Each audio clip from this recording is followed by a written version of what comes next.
Zaire, we saw Coach Lee talking to you against the linebackers after the game. I assume I haven't done for most games, but what's the message to the group after such a tough loss?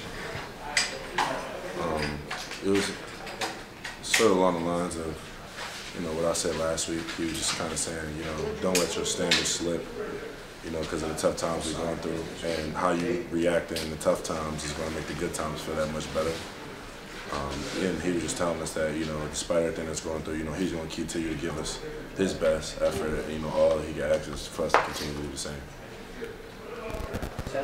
You said after the Virginia game that, obviously that was a really disappointing loss, but all the goals were still attainable. I mean, how do you feel now? How do you kind of keep moving on in this season, I guess? I mean, we said 3-6 now. Yeah. We got the #1 team in the nation coming in next week, and we got to win 3 in a row. That's our goal. You got to take it one game at a time. Sal?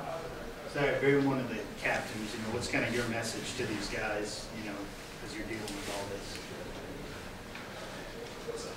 I mean, just to keep working. Kind of what, me and Coach Lee talk a lot, is just, you can't let your standards slip regardless of what happens. Meaning, like, if you're down 3 touchdowns, you can't just stop running to the ball, stop doing what you're supposed to do just because things are not going well. You know what I mean? So, and, when you lose, this many games in a row, you're in this skid, just because things are going bad, things easily can flip at any point in time. So you just got to continue to keep working, just keep pressuring and be patient that, things will turn around. Looking at the defense over the course of the year, do you feel like you guys are getting better?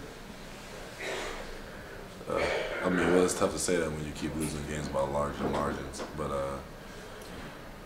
yeah, I mean, honestly, I feel like how young we are, and a lot of my best learning experiences wasn't in the film; it was kind of like out in the field. So I think a lot of guys are taking that next step. I think Witt had a great game today. I think he played really well. We got young guy Davon in there, obviously, Cordy and, guys like Stephen Clark. You could just see those guys taking their game to the next level, making more plays when before they were just like just a solid, a solid person to fill this hole. Well, now they're out there and they're being playmakers. I think Witt had Cordell, he's getting better, and my own self and Hodge and JT. So we are getting better, but just, the games aren't going our way.